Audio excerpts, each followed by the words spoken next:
Siempre es motivo de gozo poder estar presente con ustedes, aunque estemos enmascarados, pero podemos hablar juntos, estar próximos, y eso es un tesoro y un regalo. Creo que uno valora más la comunión en tiempos de aislamientos como este, que nos muestran lo que sería nuestra vida sin el contacto con los seres que amamos y en este privilegio de la vida que Dios nos dio. Sigamos orando, es un tiempo único, por lo menos desde que yo tengo uso de razón. Nunca había vivido una situación como esta y de tanto duelo, de tanto sufrimiento, y estamos todos muy golpeados, sea por situaciones familiares, como por la hermandad de Cristo o conocidos amigos, y debemos seguir, por lo tanto, intercediendo. Creo que todos estamos muy tocados por el encuentro que tuvimos el 21 de junio, que fue realmente extraordinario, ubicándonos en la realidad que nos toca vivir. Quizás lo que yo compartí no fue lo más importante, solo recordarnos el uso de los medios de gracia como el recurso fundamental que tenemos para la vida cristiana en esta tierra. El apóstol Pedro dice que todo lo que pertenece a la vida, a la realidad de nuestra vida en la tierra y a la piedad, ahí piedad no significa misericordia, significa devoción a Dios, relación con Dios.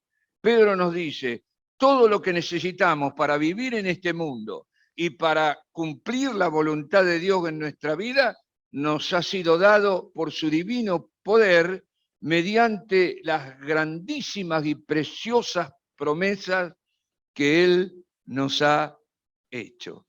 Sí que es muy importante, más que nunca, siempre fueron importantes usar los medios de gracia, y creo que una cosa positiva de esta pandemia, por lo menos a mí, me obligó a recuperar la oración, el ayuno, la oración en lengua, porque muchas veces nos hemos quedado, y casi la mayoría de las veces, sin palabras, ante la magnitud del sufrimiento y de hechos terribles que sucedieron y suceden todavía.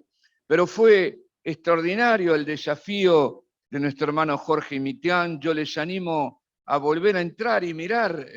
Duran 25 minutos, pueden tomar un día uno de las predicaciones, otro día otro, pero profundizar en lo que allí se dijo, el desafío tomando magistralmente la epístola a los romanos. Yo nunca había escuchado algo con tanta lógica y con pensamiento consecutivo para explicar la epístola a los romanos, que es la epístola clave de la Escritura. La gran mayoría de las doctrinas en las que nosotros creemos se basan en la epístola a los romanos. Pero este desafío que él nos hace, porque es el único remedio para este mundo, para todos los habitantes, de predicar el Evangelio. Y la ponencia de nuestro hermano Néstor Scansetti, con tanta gracia, porque en 25 minutos es muy difícil decir cosas, ¿no? Realmente yo el mensaje lo repetí en voz alta en mi casa, leyéndolo 4 veces para ir tachando para que me durara 25 minutos. Y es muy difícil, ¿qué saco? Veo que todo parece importante. Bueno, ahí tuve que pedir la guía y sé que ellos hicieron lo mismo. Hicieron lo mismo porque no es nada fácil decir, es casi un bosquejo.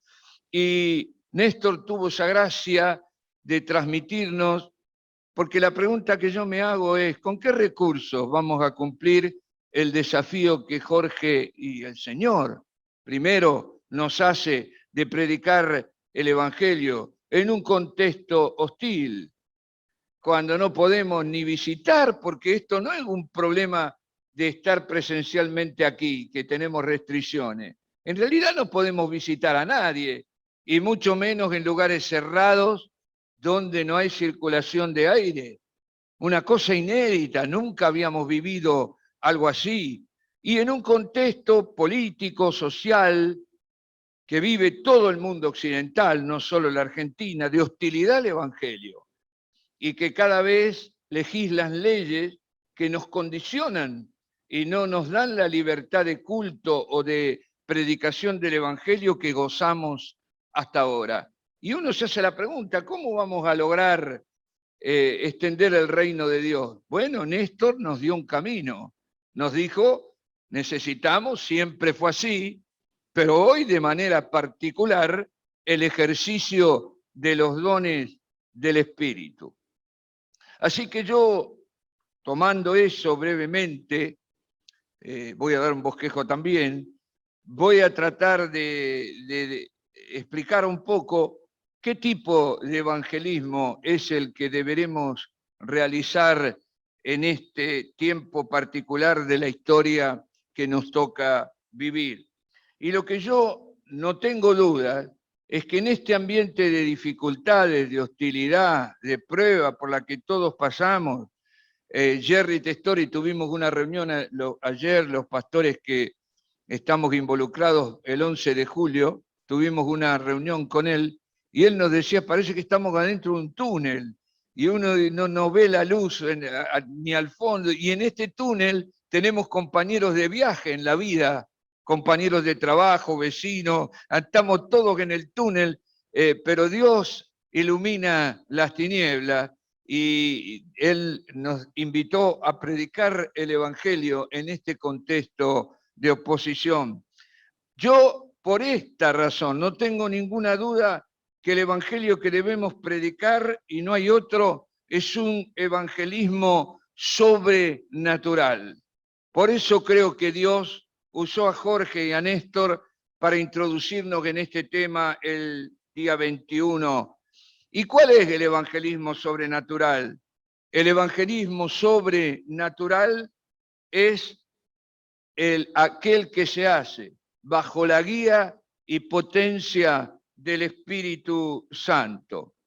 El marco en donde el Señor Jesús comisionó a sus discípulos y también a nosotros, Mateo 28, para que vayamos y hagamos discípulos a todas las naciones, generalmente nosotros partimos de ir y hacer discípulos, pero el versículo 18, creo que, después corroboren ustedes, no me acuerdo si es el 17 o el 18, comienza y da la razón: todo poder, toda potestad me es dada en el cielo y en la tierra. Por eso, en ese poder, en esa potestad, vayan y hagan discípulos.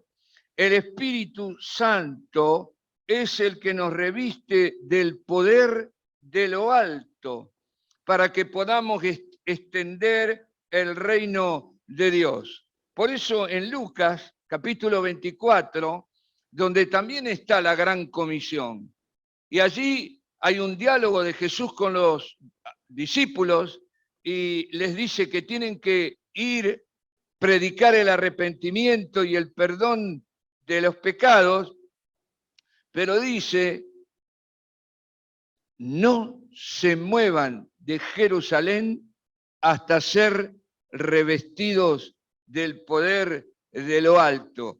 Y para mí en el mismo diálogo, aunque no está en Lucas, sino en Hechos 1:8, Jesús les da la razón y les dice, recibiréis poder cuando haya venido sobre vosotros el Espíritu Santo, y entonces me seréis testigos en Jerusalén, en toda Judea, en Samaria y hasta lo último de la tierra. Y como decía Anacondia, lo último de la tierra es la Argentina, ¿no?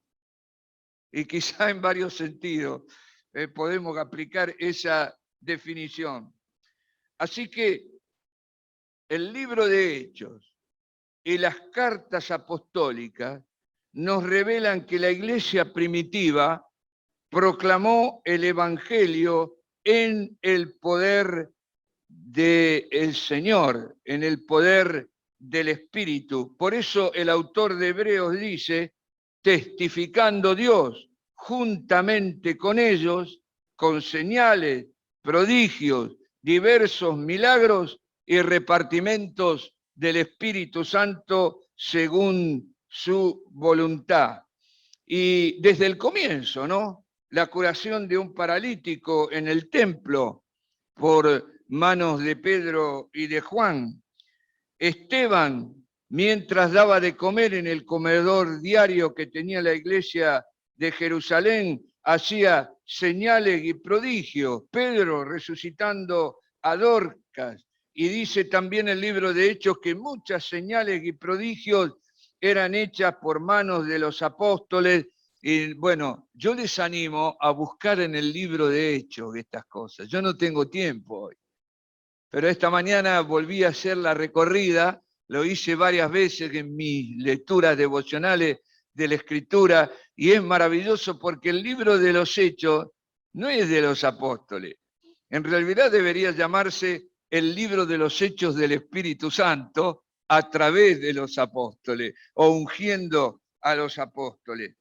Pero para evangelizar sobrenaturalmente, debemos procurar entonces, como Jesús aconsejó a sus discípulos, ser revestidos del poder de lo alto. Y esto es más importante que cualquier estrategia, que cualquier metodología, que cualquier idea que podamos tener de cómo, cuándo, dónde. El asunto es con qué poder, con qué fuerza, de dónde vendrá la gracia. Y eso significa que lo más importante en el evangelismo es buscar ser revestidos del poder de lo alto. Yo muy rápidamente mencionaré algunas, no todas, operaciones que el Espíritu Santo realiza en nosotros, con nosotros, pero también en el mundo, para que podamos evangelizar con mucho fruto. Y lo primero que digo es que el Espíritu Santo es el que convence de pecado, de justicia y juicio al mundo.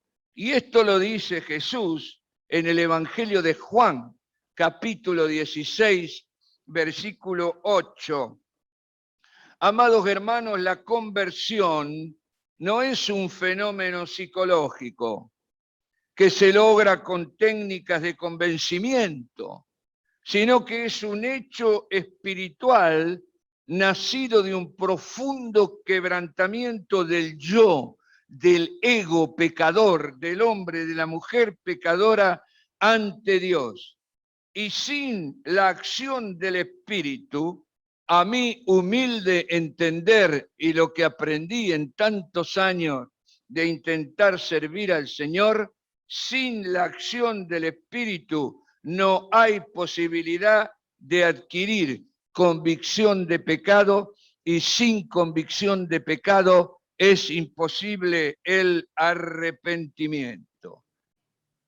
Y ha ocurrido hoy, por ignorar esta realidad, que en muchos sectores de la iglesia, quizás también entre nosotros, hay hombres y mujeres interesados que siguen al Señor por un interés o de sanidad o de prosperidad económica. Pongan allí lo que ustedes quieran. Y hay otros que se convencieron, pero que en realidad, porque hicieron razonamientos psicológicos y llegaron a la conclusión de que era mejor ser cristiano que no serlo. Pero eso no significa estar convertido. Ahora el Espíritu Santo, mediante lo que Juan Wesley llamaba la gracia preveniente, un problema hoy para un hombre viejito como yo, un anciano, es hablar el lenguaje contemporáneo. Y precisamente yo estoy encontrando un desplazamiento, una falta de comunicación de mi parte por hablar un idioma antiguo, un idioma que ha quedado en la memoria de los que tenemos más de 70 años, ¿no? Pero, ¿qué es la gracia preveniente? Prevenir es anterior. Antes que tú y yo le prediquemos a alguien, el que mayor interés tiene en esa persona es Dios.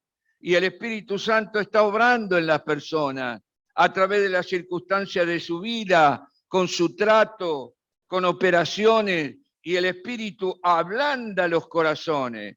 Si usamos el ejemplo de la parábola del sembrador, es como que ara la tierra, la rotura, la rastrilla, le quita las piedras para que cuando nosotros tengamos la oportunidad de sembrar la semilla del Evangelio, ésta pueda germinar. Y saben, en un mundo envuelto en el pecado como este, porque siempre ha habido pecado, siempre, pero hoy vivimos en Sodoma y Gomorra de nuevo. Ustedes vieron que se armó un lío con el tema de las computadoras que entregaron, y la vicepresidenta hizo referencia a un rapero que yo no sabía que existía. No, creo que no es rapero, es trapero, no sé, trap, no sé lo que es trap, no sé si existe el trapero. Trapero conozco a varios, ¿no? Que juntan cartones y también ropa vieja, pero bueno. Y claro, apareció el video ese. Era una cosa increíble, una cosa que grafica de algún modo lo que es la vida contemporánea, ¿no? La droga, la delincuencia y la sexualidad sin ningún tipo de límite, ¿no? Yo pensaba en este contexto de ni una menos del feminismo, poner eso en televisión donde no hay más gorila que los que salían en el video. No hay peor calidad de hombre que la que estaba en ese video, donde la mujer es objeto. No somos los hijos de Dios, no somos los hombres que cumplimos el rol varonil, la función varonil, de acuerdo a la voluntad de Dios. Eso es un gorila, eso. Es un gorila que usa, no lo digo ofensivamente, ¿no? Todo lo que ahí se veía, y uno piensa, ¿cómo hago yo para predicar el Evangelio? ¿Quién le va a hacer entender a personas que están dominadas por la droga, por el vicio, por una sexualidad sin control? ¿Quién le va a meter la verdad del Evangelio de alguna manera? ¿Qué bocado puedo? Y esto lo señalo por la importancia de nuestra oración previa para pedir que el Espíritu Santo obre en esa vida antes que yo pueda abrir mi boca, para que el Espíritu prepare el terreno y sobrenaturalmente rompa las barreras, las ataduras del diablo, que esas personas, y que el mismo vicio, porque hay muchos que están hoy en las profundidades de Satanás. Que no todos los pecados son iguales, ¿eh? Todos somos pecadores, pero no todos asesinamos gente, o violamos personas, o torturamos a otros, ¿no es cierto? Hay diferencia. Así que es muy importante esto, y también colaborar con la obra del Espíritu, no solo intercediendo para que sea derramada convicción de pecado en las personas que estamos evangelizando, sino también acompañar la proclama del Evangelio con una clara denuncia del pecado y un llamado al arrepentimiento. El populismo cristiano hizo una prédica basada en los intereses humanos, que yo he resumido, ¿no? Salud, dinero y amor conseguimos con Dios. Un falso evangelio, un falso evangelio. Y esta pandemia nos puso de golpe contra la realidad del sufrimiento humano que Dios permite.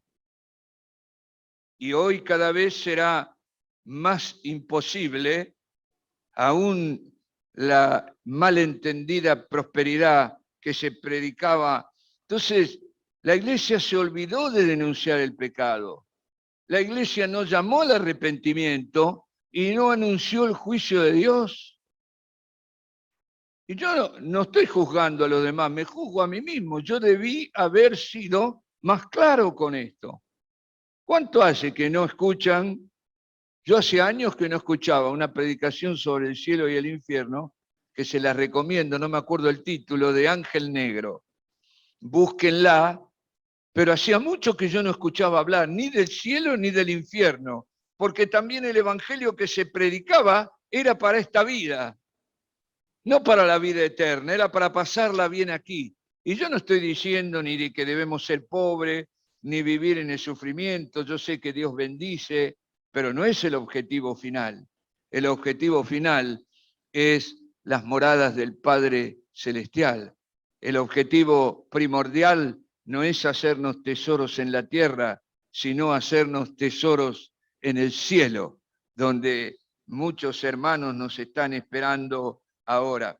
El Espíritu Santo unge, la proclama, la predicación del Evangelio, y esto es fundamental para que la palabra produzca fe. Y el apóstol Pablo en la carta a los Corintios dice que él al anunciar el Evangelio no lo hizo con palabras persuasivas de humana sabiduría, sino dice con demostraciones del Espíritu y de poder. Y en Romanos 15 relata lo que Cristo hizo por medio de él, no él, Cristo por medio de él en la obra misionera de Pablo, con la palabra y con las obras en potencia de señales y prodigios en el poder de Dios. La eficacia de la evangelización, repito, no depende de estrategias o de metodología. Todos los métodos sirven y ninguno sirve. ¿Por qué? Porque si no hay un basamento en el Señor, la sabiduría humana es incapaz de tocar el corazón de las personas. Solo Dios puede hacerlo. Por eso la evangelización efectiva es la que está inspirada por el Espíritu Santo. ¿Por qué? Porque el Señor potencia la proclama con su poder de Dios.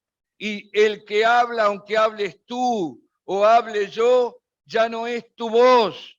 No son palabras que vienen de tu corazón, sino palabras que inspira el Espíritu Santo, y por eso es palabra viva, eficaz, más poderosa que espada de doble filo que penetra en todo el ser interior, como dice el autor de Hebreos, de aquel que escucha. Y cuando Dios habla, esa palabra, como tiene el poder del Espíritu, la unción del Espíritu, produce fe.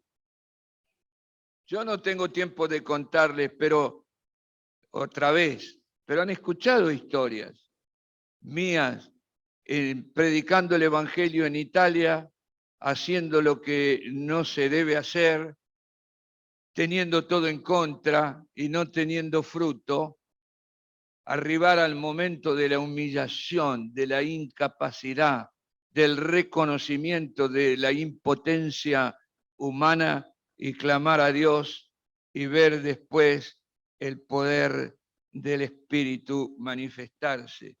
Y quizás de todas las experiencias de mi vida, la más tremenda en este sentido de recibir la unción del Espíritu, porque más importante que lo que decimos es quién habla. Cuando hablamos los hombres, nada sucede. Pero cuando habla Dios, una sola palabra de Dios, que alguien reciba reconociendo que es Dios que le habla, es una palabra que tiene gran poder. Bendito sea el Señor. Pero yo me acuerdo que en una campaña de evangelización infructífera, en un parque comunal en Milán, el Señor me detuvo mientras estabas predicando y me dijo que tenía que hablar de Mahoma y no tenía que denigrarlo. Y tuve una gran lucha interior para saber si eso era posible. Pero fue tan fuerte la voz de Dios que yo lo obedecí y no me acuerdo. Comparé a Mahoma con varios fundadores de religiones que me vinieron a la cabeza y finalmente llegué a Jesús. Y ahí dije más o menos así, no recuerdo. Yo hablaba español en esa época, todavía no predicaba en italiano, era contractor, que es peor todo. Pero yo dije, la diferencia entre Mahoma y Cristo es que Mahoma fue un hombre, pero Cristo es Dios hecho hombre y en él habita toda la plenitud de la deidad corporalmente. Y cuando yo termino o terminó el traductor de decir, veo a 8 pakistaníes musulmanes vestidos con sus vestiduras típicas de Pakistán que estaban paseando por el parque, venir hipnotizados, fascinados por la proclama de una palabra dicha por alguien que no sirve para nada, que ni siquiera estaba hablando en italiano y no sé cuánto italiano entendían esos mismos pakistaníes que eran tan extranjeros en Italia como lo era yo. Y aquel día yo pude comprobar la diferencia entre mi palabra y la palabra ungida, y que tiene varias cosas buenas, ¿no? Porque no me puedo atribuir nada. Si es ungida, es palabra de Dios, no es por mérito ni por obra tuya. Y aquel día yo vi cómo 2 musulmanes, por la proclama hecha por uno de habla española, le entregaron su vida a Cristo. Le entregaron, fue un día, y para mí inolvidable. Me va a quedar en la memoria hasta el día que yo parta de este mundo, porque no tengo ninguna duda de que la unción del Espíritu no tiene barrera, que no hay nada que pueda detener la palabra de Dios cuando esta palabra proviene de inspiración del Espíritu que mora en tu corazón. Por eso el apóstol Pablo, consciente de esto, en varias de sus cartas, piden para que Dios unja su boca. Y yo les animo a que ustedes oren en este sentido. Y por mí, a fin de que al abrir mi boca me sea dada palabra para dar a conocer con denuedo el misterio del Evangelio. La carta a los Efesios. A los colosenses le dice, y nos dice a nosotros, perseveren en la oración, velando en ella con acción de gracias, orando también al mismo tiempo por nosotros, para que el Señor nos abra puerta para la palabra, a fin de dar a conocer el misterio de Cristo, por el cual también estoy preso, para que lo manifieste cómo debo hablarlo. ¿Qué significa esto? ¿Y a qué quiero animarles? Es necesario que ante la responsabilidad que nos recordara Jorge de evangelizar en este tiempo tan difícil, es necesario pedir al Señor que Él nos manifieste, según las personas y circunstancias, cómo y qué debemos hablar. A mí esto me ha servido. Ahora estoy vacío de humana sabiduría. Y cuando estoy en esta empresa de comunicar la palabra del Señor, consciente de mi incapacidad, le pido a Dios que tenga a bien darme la palabra justa que necesita la persona o las personas a las que yo estoy contactando en ese momento. Bueno, rápidamente, Perdonen, me tendrían que haber dicho 25 minutos, porque así hubiera repetido 4 veces esto antes de venir aquí. Pero no es suficiente que el Señor unja nuestra boca. También el Espíritu Santo nos tiene que revestir con el poder de lo alto.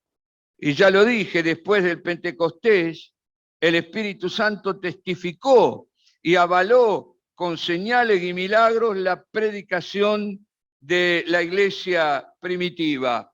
Y por mano de los apóstoles, me encanta esta frase, se hacían muchas señales y prodigios por mano de los apóstoles. Y el Evangelio de Marcos, al final, capítulo 16, nos dice, estas señales seguirán a los que creen. En mi nombre echarán fuera demonios, hablarán nuevas lenguas, pondrán las manos sobre los enfermos y sanarán, y si bebieren cosa mortífera no les dañará. ¿Y esto qué significa hoy en nuestra realidad? ¿A qué nos desafía? Y para mí la respuesta inmediata es que debemos procurar los dones del Espíritu, consciente que en los carismas del Espíritu ocurrirán las señales que necesitamos. Por eso el apóstol Pablo, en 1 Corintios 12, 13 y 14, 2 veces usa la palabra procurar y nos invita, dice, procuren los dones mejores, procurar los dones. Y yo me puse a investigar esto. Y aquí la palabra procurar significa buscar con diligencia, diligentemente, desear con anhelo la manifestación de los dones. El término original puede traducirse como anhelar celosamente, con ardor y pasión, como cuando uno se enamora, ¿vieron?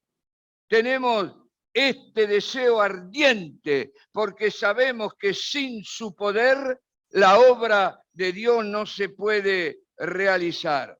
Por eso es nuestro deber llegar al fondo, reconocer nuestra incapacidad en términos humanos y desear con anhelo ardiente, buscarlo con esfuerzo, diligencia y perseverancia, los carismas y los dones del Espíritu.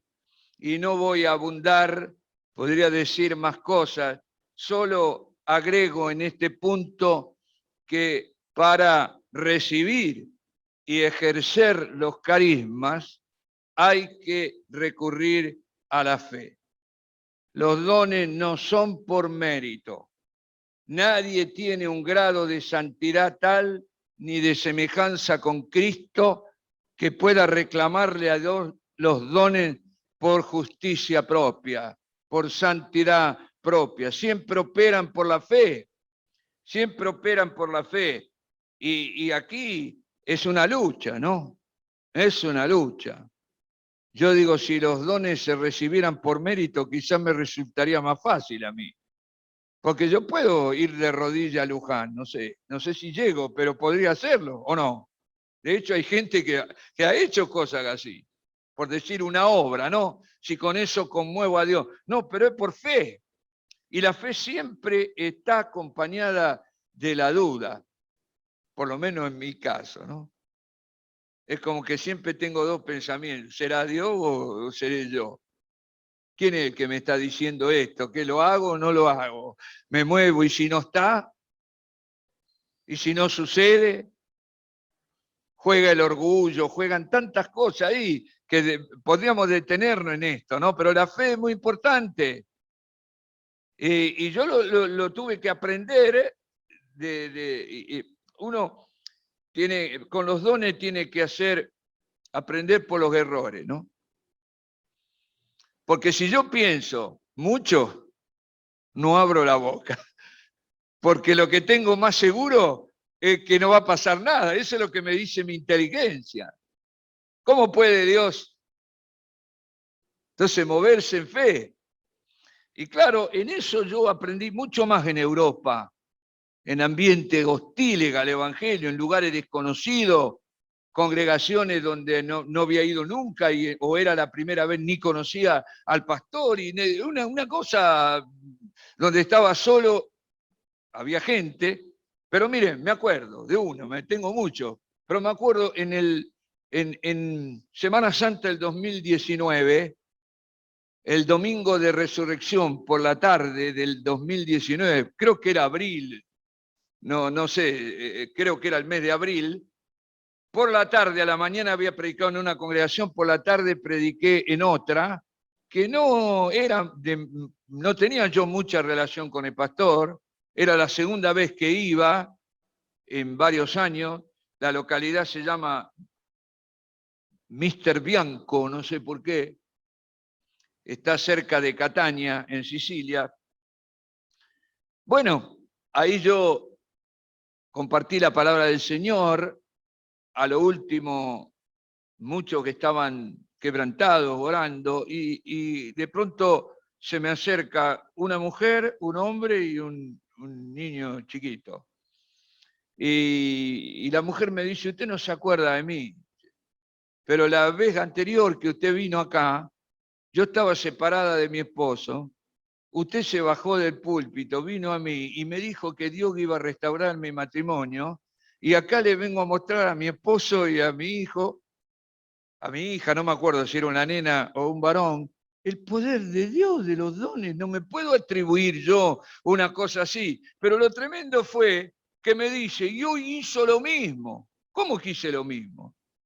Sí, dice, yo traje una amiga inconversa que tiene problemas con su esposo, y el esposo vino hoy acá y tenían el mismo problema que tenía mi matrimonio, y yo la invité pensando que usted venía y que Dios iba a poder restaurar su matrimonio.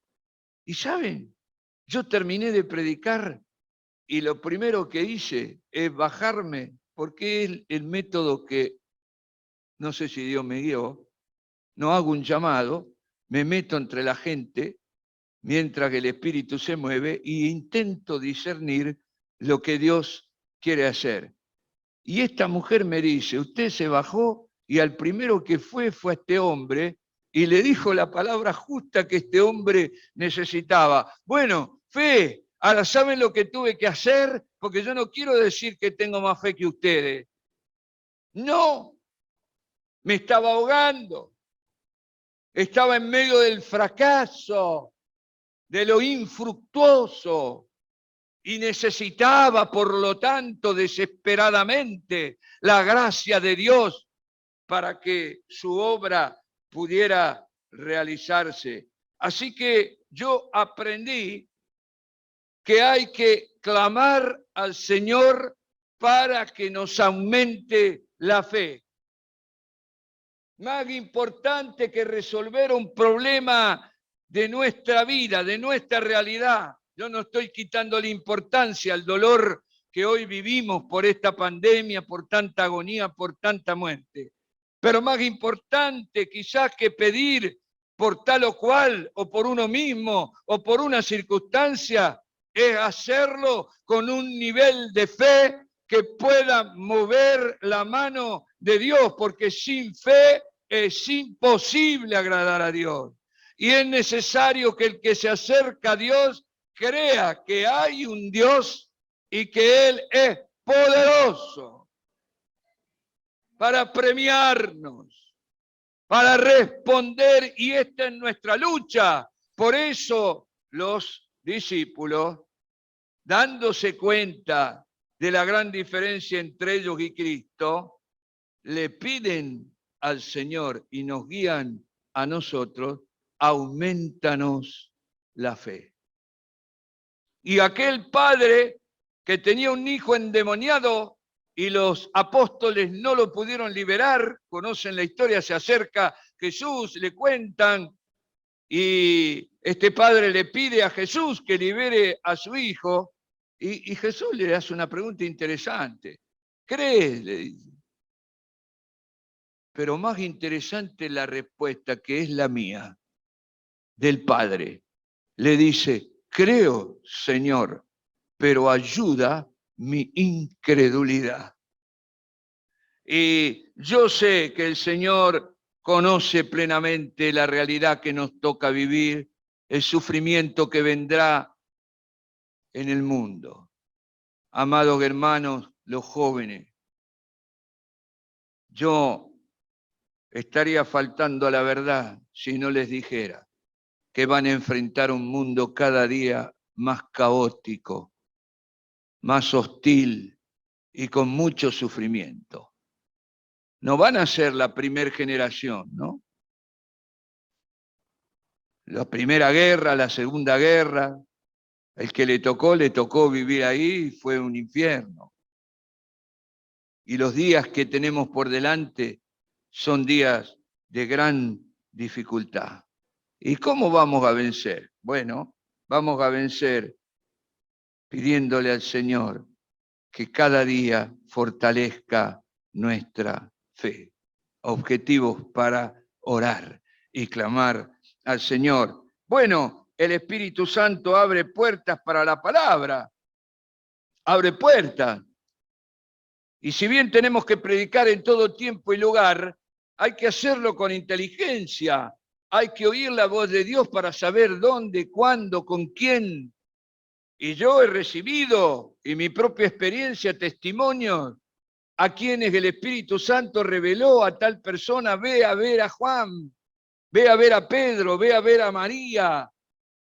Y el Señor tenía allí el corazón de Juan, de Pedro, de María preparado. Y muchos me han contado testimonios que han llegado a la casa de alguien que estaba a punto de suicidarse. Y habían recibido del Señor esta revelación porque era la puerta donde estaba la necesidad. Y Pablo es un ejemplo, porque Pablo tenía el ministerio a los gentiles y él quería ir al Asia.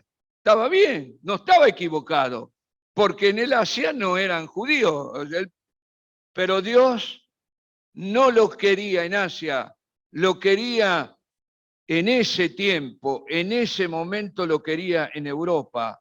Y por eso le muestra un varón macedonio, que sería la actual Grecia, parte de Europa, porque Dios lo quería allí. Por eso nosotros tenemos que clamar al Señor para que Él nos guíe, para saber a quiénes y en qué contextos debemos predicar el Evangelio.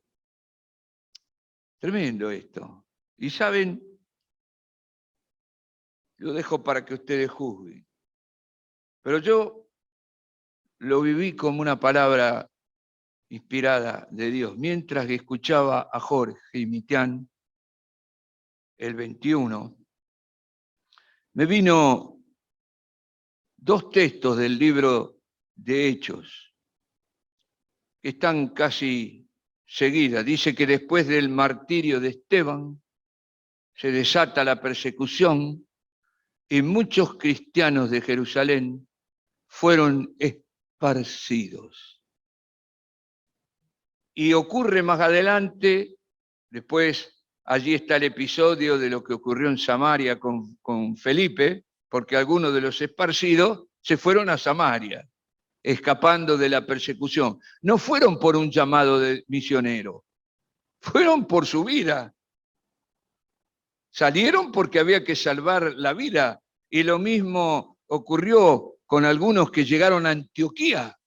Y ahí donde llegaron, mientras se instalaban y procuraban sobrevivir, no olvidaron la visión, no olvidaron la palabra y el encomendamiento que había hecho Jesús a los discípulos y predicaron el Evangelio en Samaria, en Antioquía, de la comunidad que se levanta ahí. El Espíritu Santo, mientras que estaban ministrando al Señor, llama a Pablo y Bernabé para que vayan a predicar. Y comienza el trabajo misionero del apóstol Pablo.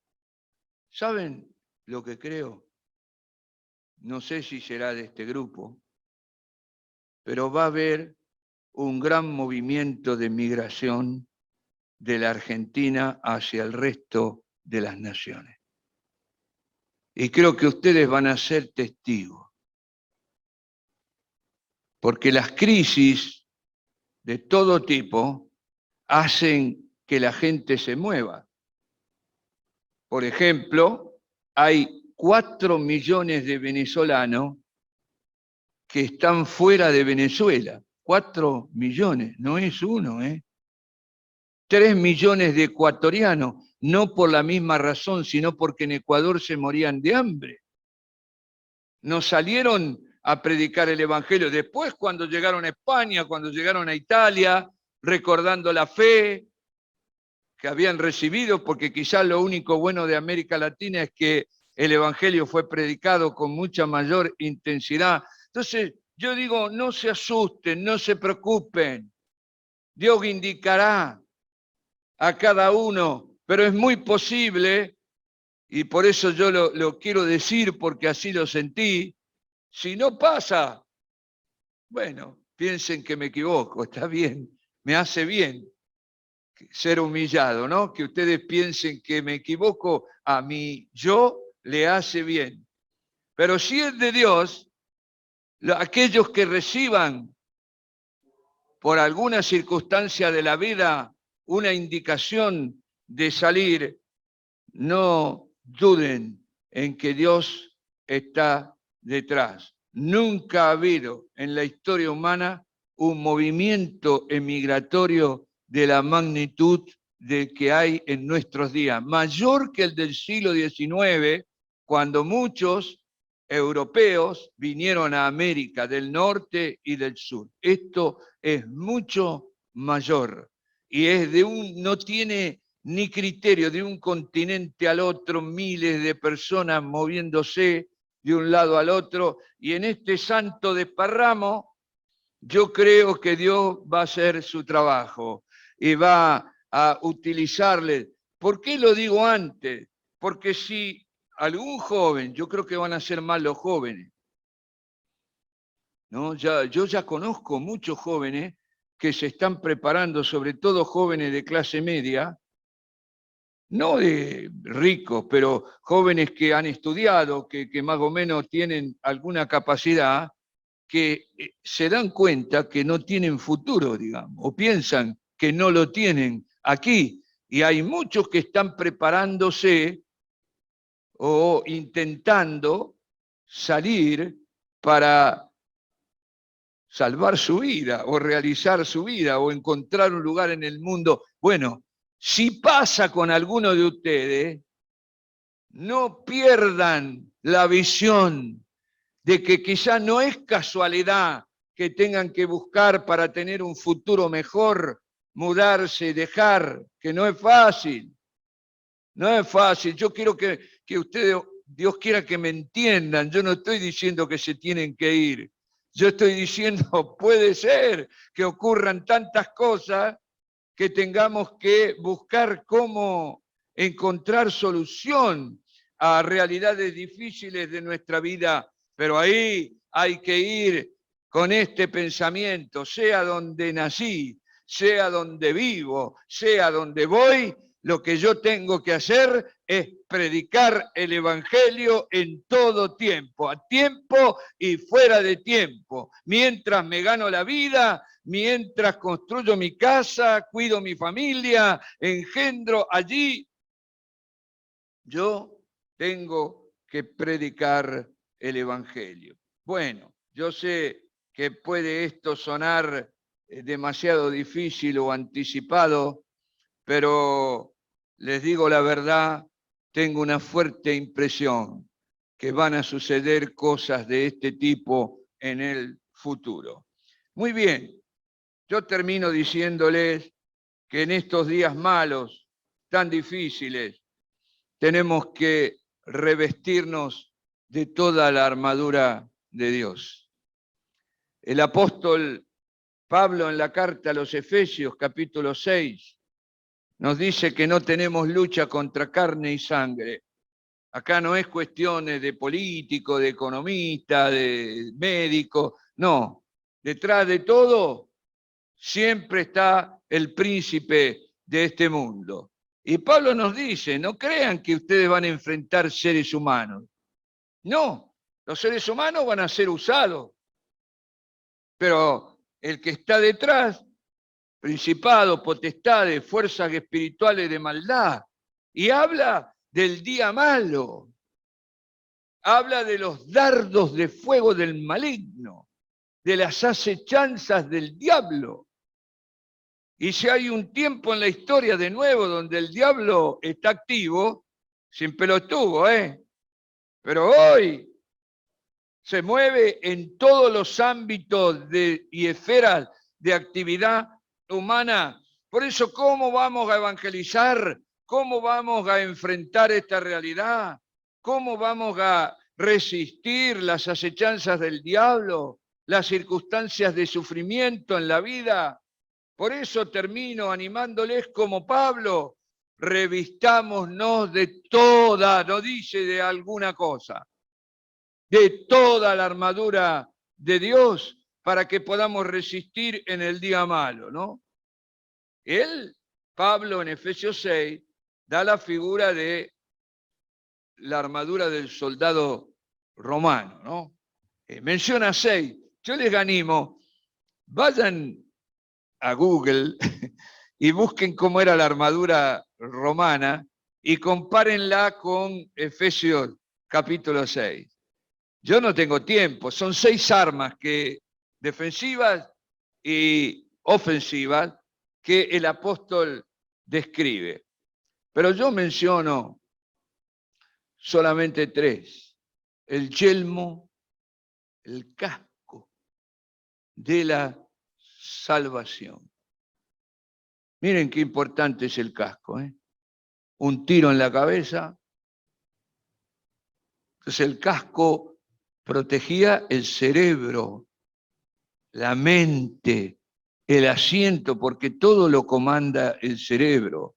Si hay un daño allí, es instantáneo, o la muerte o la incapacidad total de la persona. Y yo he visto, por ejemplo, me acuerdo de un testimonio de la guerra de Malvinas, donde un soldado conservó, un soldado argentino, el casco, y el casco tenía, o sea, no llegó a perforar, pero el disparo le había sacado un pedazo al casco, pero el soldado estaba vivo porque tenía el yelmo es casco, ¿no? Es un sinónimo, tenía el casco. ¿Y qué es el yelmo de la salvación? Es mi seguridad que soy salvo.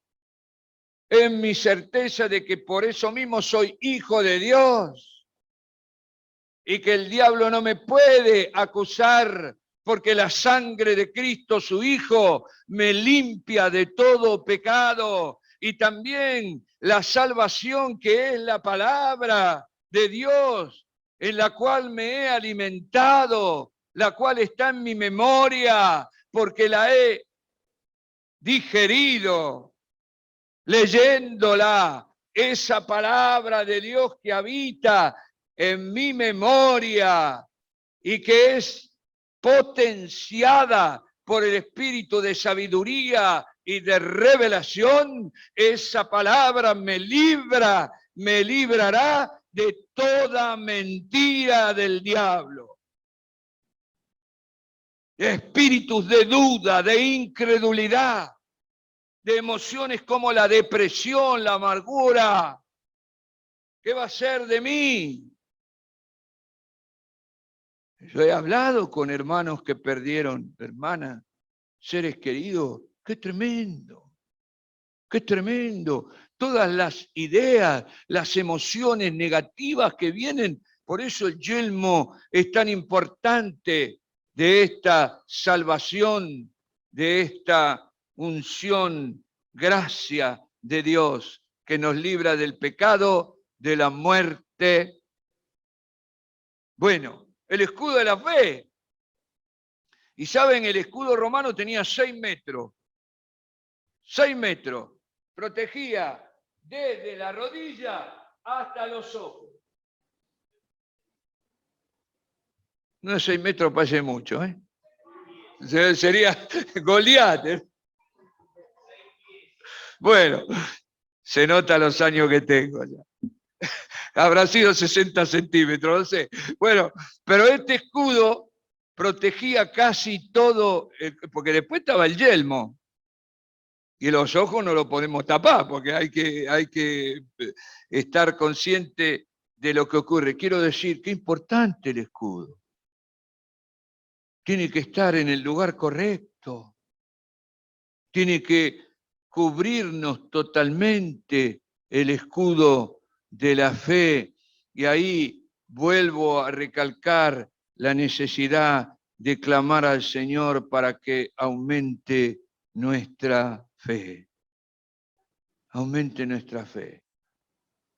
Y yo aprendí, miren, cuando la vida me golpea, cuando todo parece negro y incierto, yo me repito un texto bíblico. Yo sé en quién he creído y sé que es poderoso, no recuerdo la cita, para guardar mi depósito hasta el último día, hasta aquel día. Y esa habitación de la palabra morando en mi corazón produce fe, porque la fe nace de oír a Dios. La fe viene por el oír y el oír por la palabra de Dios. La carta a los romanos. Por eso la iglesia primitiva, en una situación muy parecida a la nuestra, quizás no con la pandemia, pero sí con persecución, martirio, tortura, teniendo que dejar su casa, su tierra, para huir de la muerte y la persecución, hicieron una oración que yo considero oración modelo y que es la que estoy intentando en mi propia vida devocional de presentarle al Señor, mi propia oración. Y aquellos cristianos oraron así: Señor, mira sus amenazas, mira la situación, mira la pandemia, mira la crisis económica, mira la crisis social, mira los rumores de guerra, gente contra gente, mira, Señor, mira estas amenazas que están a nuestro alrededor. Y como tenían clara la razón de existir, que no era la vida en este mundo, no le piden salud, dinero y amor. Lo que piden es, Señor, concede que en este contexto de peligro, de oposición, de persecución, hablemos con denuedo tu palabra. Están centrados en la idea primordial de existir para los hijos de Dios, predicar el evangelio a tiempo y fuera de tiempo. Y después vendrán o no vendrán las demás cosas por añadidura, y da lo mismo que vengan o no vengan si hemos cumplido la misión que Dios nos ha encomendado. Por eso claman, hablemos con denuedo. Y ahí denuedo significa coraje, intrepidez, perseverancia, porque no es fácil predicar en un ambiente hostil. No es fácil. Porque estamos envueltos en el sufrimiento, en el dolor, en las mentiras del diablo, en la gente está imbuida de mentiras del diablo en un tiempo de sufrimiento y de pecado como este que nos toca vivir. Y una segunda petición: mientras extiendes tu mano para que en el nombre de tu santo Hijo Jesús se realicen señales, prodigios y milagros. Así que yo concluyo dejándoles este pensamiento, de alguna manera tarea. 15 minutos me pasé, Jorge. 15 minutos. Les dejo esta tarea porque me parece muy importante. Vienen días muy difíciles, pero es más poderoso el que está con nosotros que los que están en contra. Y si Dios es a nuestro favor, nadie ninguno, ni el mismo diablo, puede venir en contra nuestra.